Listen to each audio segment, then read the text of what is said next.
हाथ भारत की बात में आपका बहुत बहुत स्वागत। मैं हूं प्रियंका। सबसे पहले महाराष्ट्र से खबर आ रही है। धार्मिक और राजनीतिक कार्यक्रम पर लगी रोक।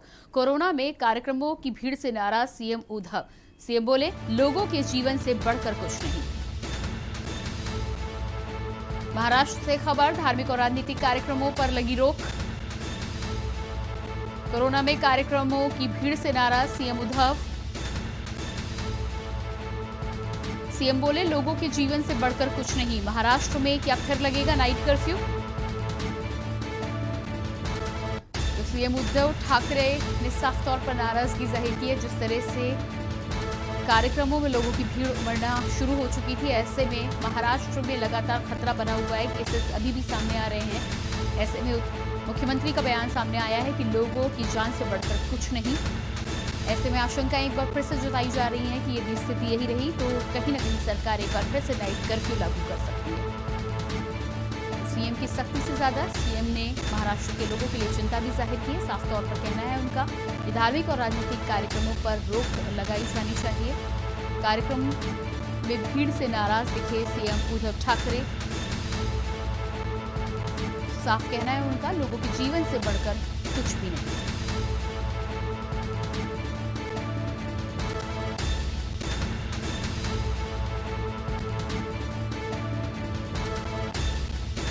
कोरोना को लेकर सीएम उद्धव ठाकरे ने एक बार फिर से चिंता जाहिर की है। महाराष्ट्र में लगातार कोरोना का कहर साल 2020 से ही भारी संख्या में देखने को मिला है। देश की औद्योगिक राजधानी होने के चलते भारी मात्रा में विदेशों से लेकर देश के भीतर ही आवाजाही बरकरार रहती है। यही वजह रही है कि महाराष्ट्र में लगातार संक्रमण की दर की रफ्तार धीमी नहीं पड़ी है।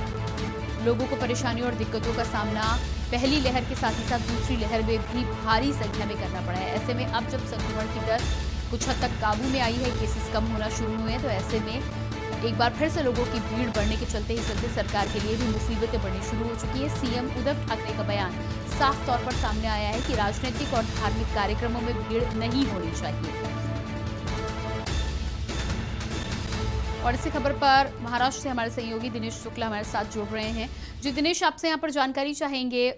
महाराष्ट्र के मुख्यमंत्री उद्धव ठाकरे का बयान सामने आया है कि लोगों की जिंदगियों से बढ़कर कुछ नहीं है। जिस तरह से हम सभी जानते हैं कि धार्मिक महोत्सव का समय आने वाला है। महाराष्ट्र में गणेश उत्सव बड़े धूमधाम से मनाया जाता है। ऐसे में कहीं ना कहीं उस तरफ भी आशंका जाहिर की गई है। क्या कुछ आगे हो सकता है महाराष्ट्र में? देखिए, आज जिस तरह से आपने कहा, सही बात कहा कि मुख्यमंत्री ने जो बयान दिया, उनका कहने का मतलब एक ही है कि फिर से हम तीसरी लहर के मुहाने पर नहीं जाना चाहते। इसलिए सभी राजनीतिक पार्टियों से अपील किया है, सभी दलों से अपील किया है कि ज्यादा भीड़ भाड़ ना लगाएं, कोई ऐसा कार्यक्रम ना आयोजित करें।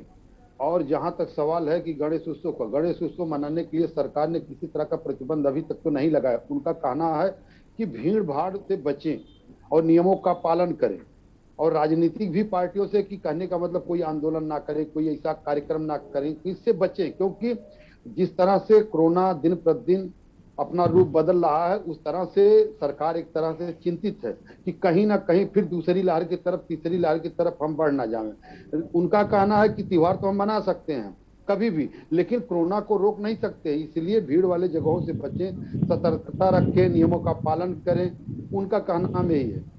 जी बिल्कुल, आशंका ये भी जताई जा रही है कि भीड़ की स्थिति यदि इसी तरह की रही और यदि कहीं ना कहीं केसेस में बढ़ोतरी दर्ज की गई तो एक बार फिर से जो आज़ादी महाराष्ट्र के लोगों को मिल रही है, नाइट कर्फ्यू के रूप में एक बार फिर से पाबंदी लगाई जा सकती है। क्या ऐसा संभव है?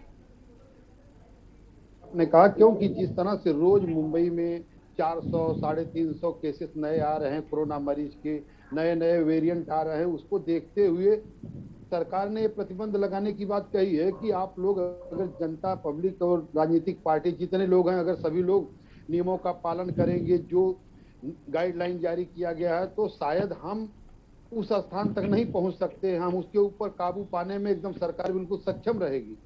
जी बिल्कुल। इसके अलावा दिनेश जी, मुंबई की ताज़ा हालातों की यदि बात करें तो कोरोना की केसेस की आपने बात की है, 300 से लेकर 400 केसेस आ रहे हैं, लेकिन उसके अलावा जो मरीज ठीक हो रहे हैं और किस तरह से वहाँ पे पालन हो रहा है, क्या कुछ स्थिति कोरोना को लेकर अभी महाराष्ट्र में बनी हुई है? देखिए, कोरोना को लेकर के मरीज ठीक हो रहे हैं और कोरोना टीकाकरण भी हो रहा है तेजी तेजी से, ग्रामीण इलाकों से लेकर के शहरी इलाकों तक। ये बातें सही, लेकिन कहीं न कहीं एक भी मरीज अगर छूट गया, अपने भीड़ वाले जगहों में पहुंच गया तो उससे बढ़ने का चांसेस बढ़ जाए, जिस तरह से केरल में बढ़ चुके हैं। केरल की सरकार चिंतित है, उसी को देखते हुए महाराष्ट्र भी चिंतित है, क्योंकि अभी पिछले दिनों यहाँ पर अनाउंसमेंट हो रहा था रेलवे स्टेशनों पे कि केरल जाने वाले आने वाले लोगों को 2 वैक्सीन लिए तो भी कहने का मतलब उनको निगेटिव सर्टिफिकेट देना पड़ेगा, क्योंकि जिस तरह से आवागमन चालू होगा उस तरह से कहीं न कहीं केसेस बढ़ने की आशंका है। जी बिल्कुल दिनेश जी, इस तमाम जानकारी के लिए आपका बहुत बहुत शुक्रिया। तो महाराष्ट्र में लगातार जिस तरह से राजनीतिक कार्यक्रमों में, इसके अलावा धार्मिक कार्यक्रमों में भीड़ सामने आई है, इससे नाराज दिखे सीएम उद्धव ठाकरे। साफ तौर पर उनका कहना है कि लोगों की जान से बढ़कर कुछ नहीं है और यदि हालात खराब होते हैं तो एक बार फिर से नाइट कर्फ्यू लगाया जा सकता है।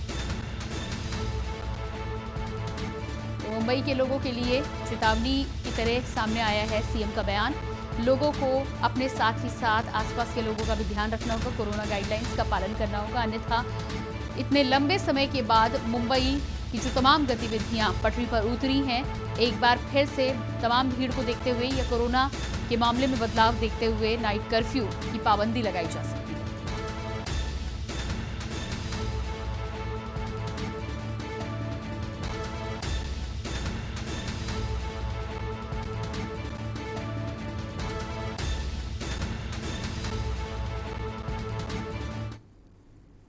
अगली खबर रायपुर से आ रही है। गणेश उत्सव को लेकर रायपुर में गाइड